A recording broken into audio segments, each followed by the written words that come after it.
नमस्ते। आप सबको धनंजय कुमार की तरफ से स्वागत है इस वीडियो एपिसोड में, जिसमें हम चर्चा करेंगे विद्यार्थियों के बारे में, ख़ास तौर से मिडिल स्कूल के विद्यार्थियों के बारे में जो परीक्षा की तैयारी में होते हैं और बहुत तनाव में रहते हैं, नींद नहीं आती, सो नहीं पाते, नर्वस रहते हैं और परीक्षा में अपनी उपयोगिता का इस्तेमाल नहीं कर पाते। तो इस विषय पर मैं दो तीन बातें आपके समक्ष रखना चाहूँगा जो विज्ञान और मनोविज्ञान को जोड़ती हैं कि हमारा दिमाग कैसे काम करता है, हमारी इंद्रियां किस तरह से जुड़ी होती हैं। तो इन सब के विषय में अगर हम जान लें, समझ लें, तो हमें कोई भी विषय पढ़ने में आसानी होगी, समझने में आसानी होगी और परीक्षा देने में हम तनाव मुक्त रहेंगे और अपने ऊपर भरोसा रहेगा कि हम समझ गए हैं और परीक्षा ठीक ही होगी। तो एक उदाहरण देता हूँ मैं।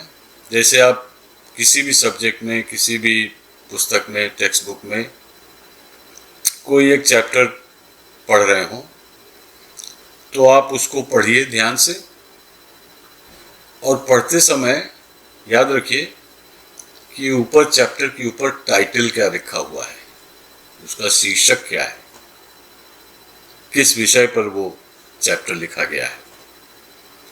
तो उसको आप ध्यान में रख लें और पहले पैराग्राफ में अक्सर किस विषय पर चर्चा हो रही है और उस चैप्टर में क्या क्या लिखा गया है, मुख्य बिंदु। उसके बाद काफ़ी विस्तार से डिटेल में कोई बात बताई जाती, समझाई जाती है, उसमें कुछ उदाहरण भी दिए जाते हैं। तो पढ़ते समय ये सब आप अलग एक कागज़ पर कलम से लिख लें।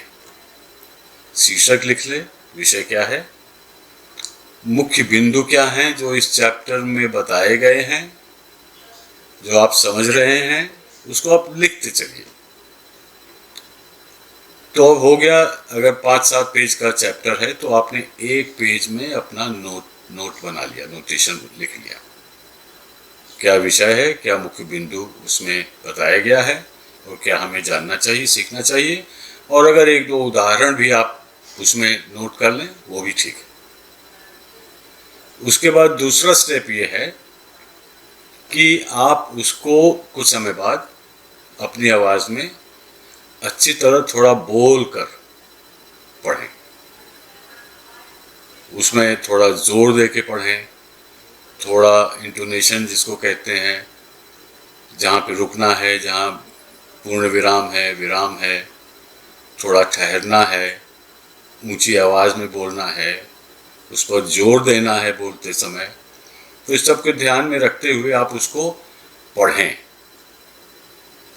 उसके बाद तीसरा स्टेप कि अगर हो सके तो आप किसी शीशे, आईने के सामने खड़े होकर आप उसको फिर से पढ़ें, वही एक पेज।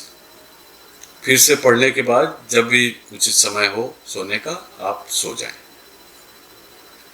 और सुबह आप उठेंगे तो आप लगेगा कि सब कुछ जानते हैं उस विषय पर, जो कुछ लिखा गया है चैप्टर में उसको आप समझ गए हैं। अब ये 3-4 बिंदु हैं, इसको मैंने इस श्रृंखला में क्यों रखा है।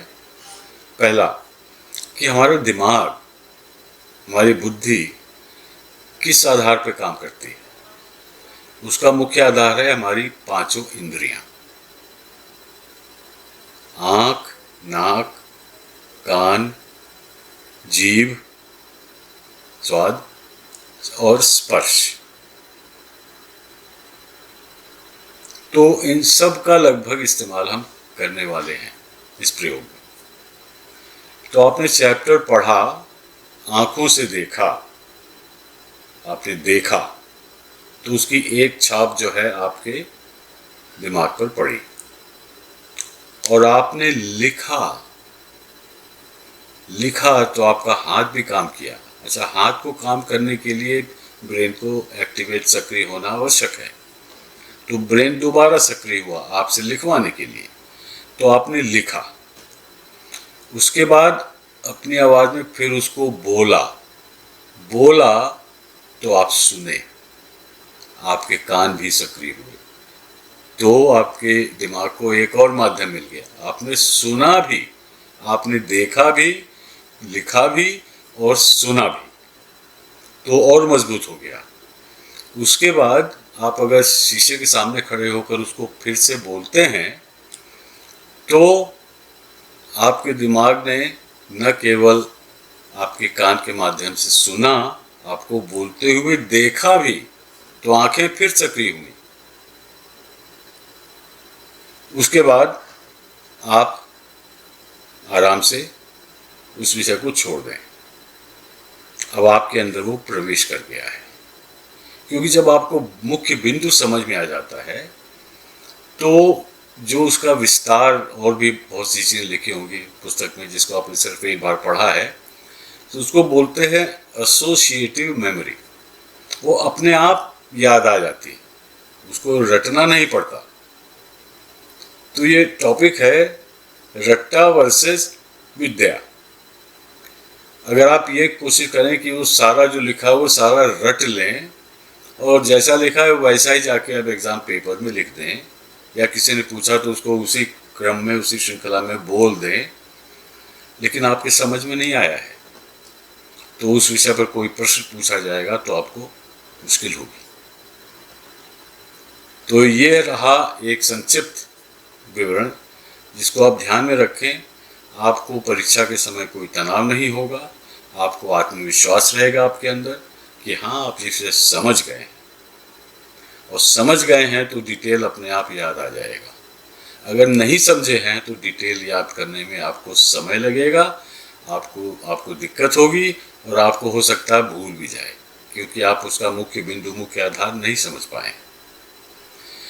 तो इस वीडियो पर ध्यान दीजिएगा और हो सके तो इसको कई बार सुन लीजिए और इसका आप इस्तेमाल करिए और आपको सफलता अवश्य मिलेगी। सुनने के लिए धन्यवाद। धनंजय की ओर से नमस्ते और हम फिर मिलेंगे।